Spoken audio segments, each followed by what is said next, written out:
আজকে একটা মিষ্টি মেয়ের সাজ তোমার সাথে শেয়ার করলাম। ও কিন্তু মাত্র 7 কি 8-এ পড়ে, তো ওর না অনেকদিন ধরে সাজার ইচ্ছে ছিল। তো ওর নিজের মাস্তো দাদার বিয়ে ছিল, তো আমার কাছে সাজতে এসেছিল। বিশেষ করে ওর হেয়ার স্টাইলটা আমার পার্সোনালি এত ভালো লেগেছিল। তোমরা ভিডিওটা দেখতে থাকো, দেখতে পারবে হেয়ার স্টাইলটা খুবই সুন্দর হয়েছিল। বাচ্চা মানুষকার এত প্রপারলি সাজার দরকার পড়ে না, তারা এমনি মিষ্টি দেখতে হয়। তাও ওকে সুন্দরভাবে আই মেকআপটা করে দিয়েছিলাম, কারণ ওর খুবই শখ ছিল। দেখো কতটা মিষ্টি লাগছে, এবং পার্সোনালি ওর আই মেকআপটা খুবই পছন্দ হয়েছিল। ও আগে এত কোনোদিনও সাজেনি, তো ওর মাকে দেখাচ্ছিল, ওর মারও খুব পছন্দ হয়েছিল, ওরও খুব পছন্দ হয়েছিল।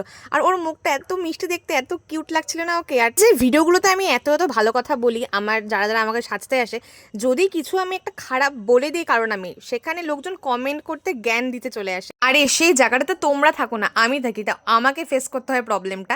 তো আমি যেমন ভালো কথাগুলো বলবো, সেরকম তো আমি প্রবলেমটাও শেয়ার করবো ভিডিওতে, তাই না? তো বাদ দাও, দেখতে পাচ্ছ ওর হেয়ার স্টাইলটা এত সুন্দর লাগছিল আমার।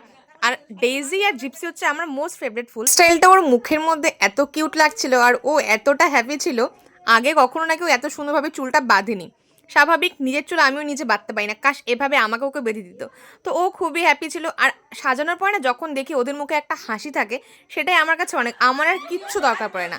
আর এই ভালো কথাগুলো তোমরা দেখো না, যে কি কি ভালো কথা বলছি। যখনই কোনো একটা প্রবলেম শেয়ার করবো, তখনই আমাকে কিছু লোক আছে জ্ঞান দিতে চলে আসে। ঠিক আছে, ভালোটা যেমন নিতে হবে, খারাপটা নিতে হবে। যাই হোক, কেমন লেগেছে তোমরা আমাকে জানিও। টাটা।